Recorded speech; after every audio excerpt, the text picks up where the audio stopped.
사랑하는 반생 여러분 모두 평안하셨습니까?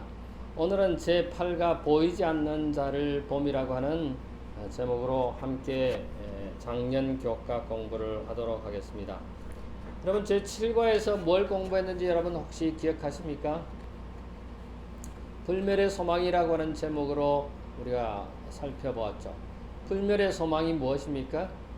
우리가 끝까지 희망을 잃지 않는 이유는 하늘 아버지의 사랑 때문이었습니다. 심지어 징계조차도 아버지의 사랑이라고 하는 것을 우리는 확인했죠. 오늘은 보이지 않는 자를 본다고 그랬는데 이런 징계나 이런 시련 속에서도 보이지 않는 하나님을 우리는 볼 수 있어야 합니다. 그게 뭔지 오늘 우리는 살펴볼 것입니다. 이런 보이지 않는 자가 무엇입니까? 물론 하나님이시고 예수님이시죠. 그런 예수님을 하나님을 본다고 하는 것이 뭘까 하는 것에 오늘 우리가 교과 공부를 하는 내용입니다. 먼저 TMI를 한번 볼까요? 고아원을 방문해서 필요한 도움을 주세요. 여러분 고아원에 홀로 사는 또 고아원 이런 분들이 얼마나 사람이 그리운지 모릅니다. 그 다음에 외출이 어려운 이들에게 카드를 보내보세요. 인사카드나 카톡 메시지나 이런 것들을 보내면 그들이 아주 좋아합니다. 더운 날 누군가에게 시원한 음료수를 건네보세요. 누군가에게 더울 때 시원한 음료수를 또 시원한 수박을 함께 나누면 얼마나 좋을까요? 자, 오늘은 기업체의 믿음으로 애굽을 떠나 왕의 노함을 무서워하지 아니하고 곧 보이지 아니하는 자를 보는 것 같이 참았으며 히브리 11장 27절 이 모세의 믿음에 관한 내용입니다. 여러분 믿음에 관한 정의는 우리가 히브리 11장 1절에 있는 말씀을 생각해 볼 수 있죠. 믿음은 바라는 것들의 실상이여 보지 못하는 증거라고 하는 그런 말씀을 우리는 기억합니다. 모세는 보이지 않는 것에 보이지 않는 자를 보는 것 같이 참았다고 했습니다. 우리가 참을 때는 평안할 때는 참을 수 있지만은 시련이 오고 고난이 오고 어려움 올 때 과연 우리가 계속해서 참을 수 있을까요? 그것이 오늘 우리에게 주는 퀘스천입니다. 하나님에 관한 어떤 진리가 우리로 하여금 최악의 상황 속에서도 견딜 수 있도록 도와주는가를 오늘 우리가 살펴볼 것입니다. 자, 학습 목표에 보니까 보이지 않는 자를 믿는 확실한 믿음이 있을 때 눈앞의 시련 가운데서도 평안할 수 있음을 깨닫는다고 했습니다. 우리가 그걸 오늘 깨달아 보십시다. 여기에 TMI 위로에 보면 몇 가지 질문이 있습니다. 로마서 8장 28절부터 39절의 말씀을 통해 우리는 어떤 확신을 가질 수 있는가? 하나님의 백성에게는 모든 것이 협력하여 뭘 이룬다? 선을 이룬다고 하는 사실입니다. 예수님의 이름으로 기도 드린다고 하는 것은 무슨 의미인가? 우리가 좀 이따 확인하겠습니다. 예수님이 부활이 우리에게 주는 확신과 희망은 무엇인가? 좀 이따 확인하겠습니다. 베드로전서 5장 7절에 우리에게 주는 기별은 무엇인가? 우리의 모든 염려를 주께 맡기라고 하는 것입니다. 완전히 맡기며 그럴 때 우리는 하나님을 찬양하고 감사할 수 있습니다. 스스로 해결할 수 없는 위기에 빠졌을 때 우리가 기억할 하나님의 약속은 무엇인가? 하나님은 우리의 전능자, 모든 것을 하실 수 있는 분이고 어떤 경우에도 도우실 수 있는 분이라고 하는 것입니다.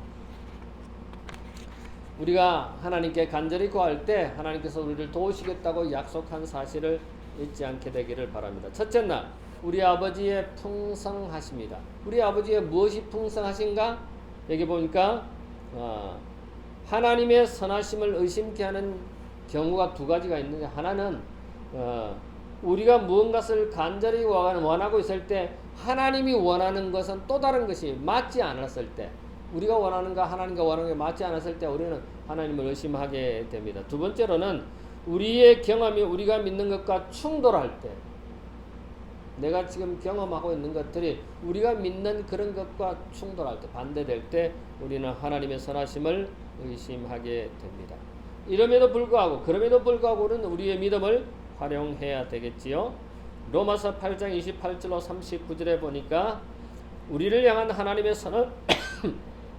선하심을 묘사하는 매우 강력한 말씀이다. 이 말씀에서 하나님의 선하심을 의심하지 않도록 우리의 생각을 지켜주는 어떤 근거들을 찾을 수 있을까?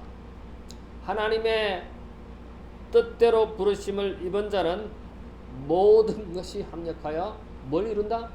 선을 이룬다고 하는 사실이죠. 그래서 이 세상의 그 어떤 것도 우리를 하나님의 사랑에서 끊을 수 없다고 하는 사실입니다. 독생자 예수님을 아낌없이 내어주신 하나님 아버지께서 그 모든 풍성한 은사를 우리에게 주셨다. 자기 하나밖에 없는 아들 독생자를 주신 것처럼 모든 은사를, 그 풍성한 은사를 우리에게 주셨다고 하는 사실입니다. 여기 묵상해 한번 볼까요? 하나님께서 예수님으로 하여금 그들을 대신하여 죽게 하셨을 뿐만 아니라 지금도 수천 가지의 모양으로 이와 같은 놀라운 자비를 풍성히 내려주고 계신다고 하는 진리를 묵상해보자. 우리가 환난을 당하고 핍박을 당하고 이해할 수 없는 그런 난관을 당할 때 주님을 만약에 확실히 믿는다면 가장 선한 길목으로 가고 있다고 하는 사실입니다. 그리스도인이기 때문에 받는 그런 난관은 가장 선한 길목으로 가는 것이라고 하는 사실인 것입니다. 우리가 어떤 세속적 목적과 세속적 방법으로 간다 할지라도 하나님께서 믿음의 바른 길로 인도하시기 위한 난간이라고 하는 사실입니다. 우리가 지난주에 배운 것처럼 하나님의 사랑의 징계라고 하는 사실입니다. 하늘 아버지께서 우리를 풍성한 은사로 주신 것. 두 번째, 예수님의 이름으로 기도한다는 것은 무슨 의미인가? 요한복음 14장 14절에 내 이름으로 구하면은, 내게 구하면 내가 행한다고 그렇게 말씀하셨는데, 예수님의 이름으로 기도 드린다고 하는 것은 의미가 무슨 의미인가 하는 것입니다. 아버지의 뜻에 합당한 기도를 드린다면은 모두 응답받는다고 하는 사실인 것입니다. 우리가 예수님의 이름으로 기도합니다. 이렇게 기도한다고 하는 것은 하늘의 뜻에 합당한 기도를 하면 모든 기도가 이루어진다고 하는 사실인 것입니다. 예수님께서 어떤 기도를 하실 때 예수님의 이름으로 기도한다고 하는 그 기도는 그의 응답 자체라는 것입니다. 예수님의 이름으로 기도한다는 그것이 그분이 응답이라고 하는 것입니다. 그분 자체가. 우리가 예수님의 재림을 기다리고 또 예수님의 재림에 대해서 생각하고 또 그런 주님을 기다리는 동안 모든 필요가 넉넉히 채워질 것이라고 하는 사실인 것입니다. 그게 요한복음 14장 1절부터 14절입니다. 너희는 마음에 근심하지 말라.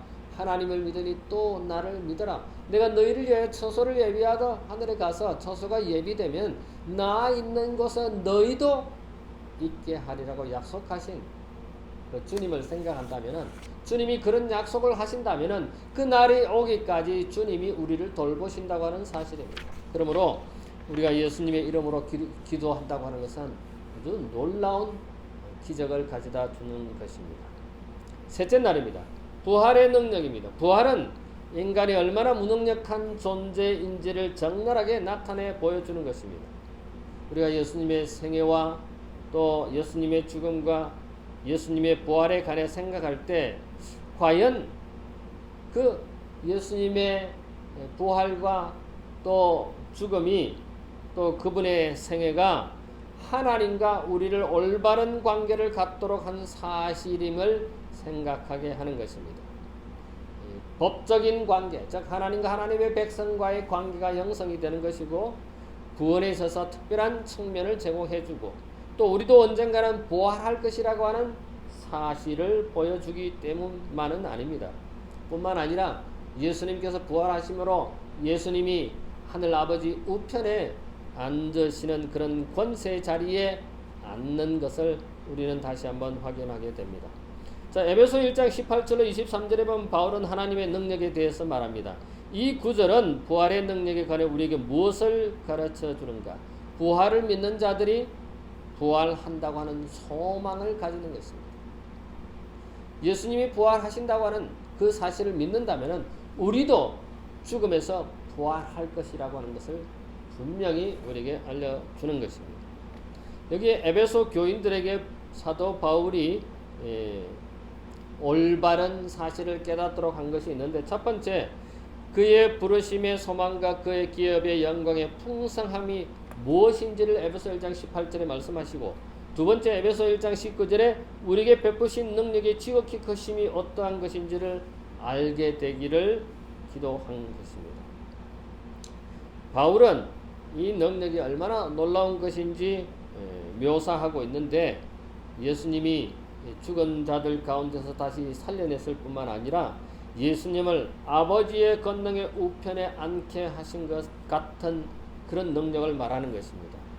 그래서 우리는 예수님의 부활을 통해 우리 자신의 부활에 대한 소망뿐만 아니라 예수님께서 우리의 모든 필요를 채울 능력을 가지신 분이라고 하는 사실을 깨닫는 것입니다. 우리가 부활의 능력을 믿는다고 하는 것은 나 자신도 부활할 것이며, 또 하나님께서 우리를 모든 것으로 채워주실 수 있는 그런 능력의 분임을 깨닫게 되는 것입니다. 여러분, 이미 죽지 않은 아담 부부가 그 선악과를 먹음으로 인해서, 왜 선악과를 먹습니까? 죽지 않으려고요? 이미 죽지 않은 몸이었습니다. 근데 너희가 결코 죽지 아니하리라고 하는 이 사단의 게임에 넘어갔는데, 그것은 무엇 때문에 그렇습니까? 하나님처럼 같이 되기 위한 게임에 넘어간 것입니다. 그래서 선악과는 죽지 않은 사단의 게임이라고 하는 사실인 것입니다. 저에게 영감의 글에 교회 증언 8권 128쪽에 보면 부활하신 예수님에 대해서 이렇게 기록하고 있습니다. 예수님은 요셉의 새 무덤에 누워 계시지 않으신다. 예수님은 무덤에 계시지 않아요. 누워 계시지 않아요. 이미 부활하셨다고 하는 것입니다. 그분은 부활하셔서 하늘로 승천하시고 거기서 우리를 위하여 중보하고 계신다고 하는 사실입니다. 그대가 그분을 부를 때 그분께서는 언제든지 그대를 도우실 수 있고 또한 즐겨 도와주시는 분이 부활의 예수님일 것입니다.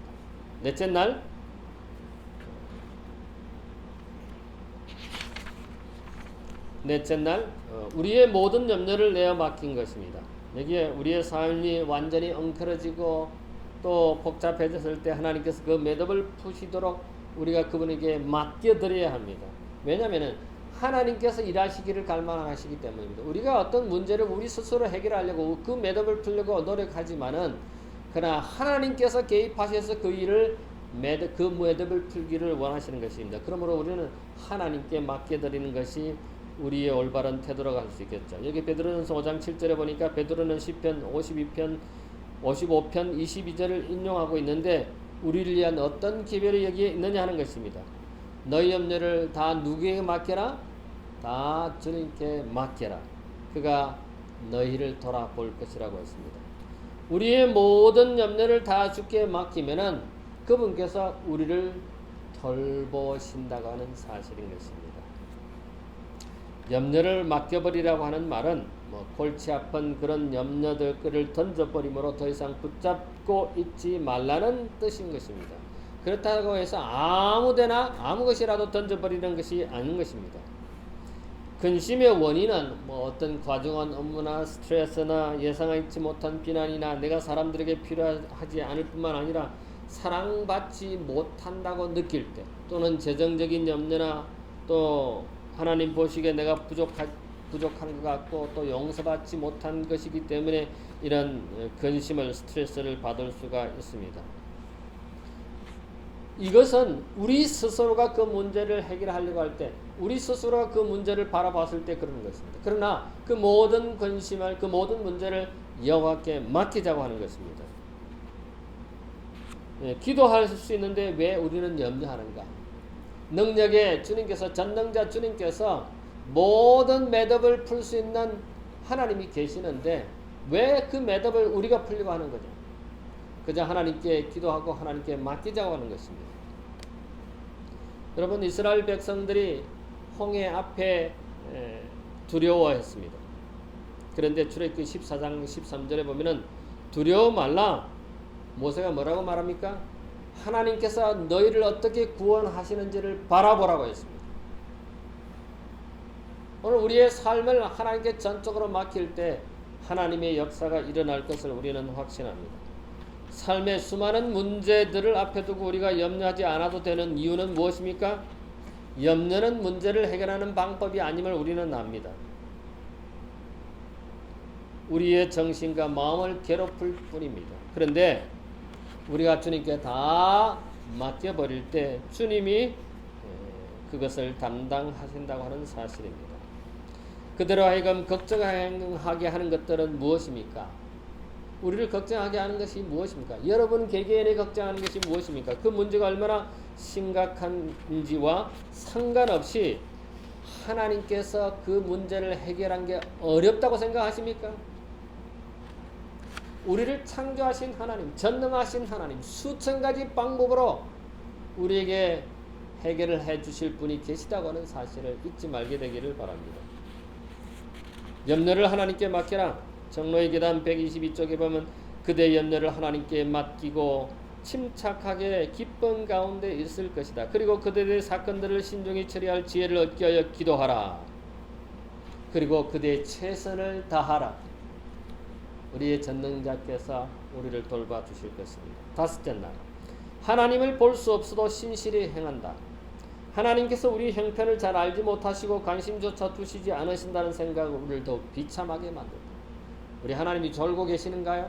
우리의 머리카락도 세시는 우리 하나님께서 주무시지 않는다는 것입니다. 바벨론의 포로로 잡혀간 유대인들은 그들의 계속적인 포로 생활에 하나님이 함께 하시지 않는다고 그들은 생각했습니다. 근데 하나님이 정말 함께 하시지 않았습니까? 그 유대인들이 70년간 견뎠을 때, 인냈을 때 그들은 자기 고향으로 돌아갈 수 있었습니다. 하나님은 역사하시는 것입니다. 하나님은 약속하신 것을 이루시는 분인 것입니다. 이사야 40장 27절부터 31절에 보면 내 길은 여호와께 숨겼으나 내 송사는 내 하나님에게서 벗어난다. 그리고 오직 여호와를 앙망할 때 새 힘을 얻게 될 것이라고 말씀하고 있습니다.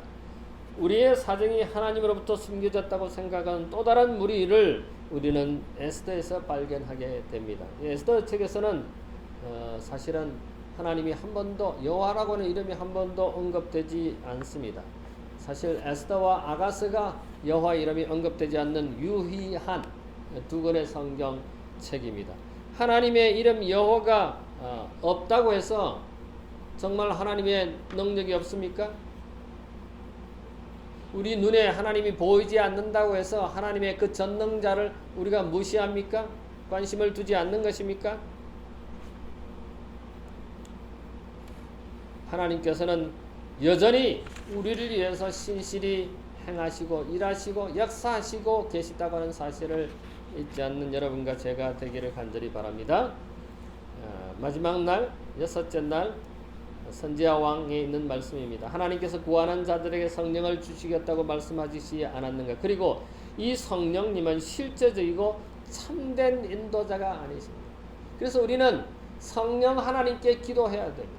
기도할 때 성령께서 역사하시도록, 성령께서 우리의 삶을 지도하시도록, 인도하시도록 기도할 필요가 있습니다.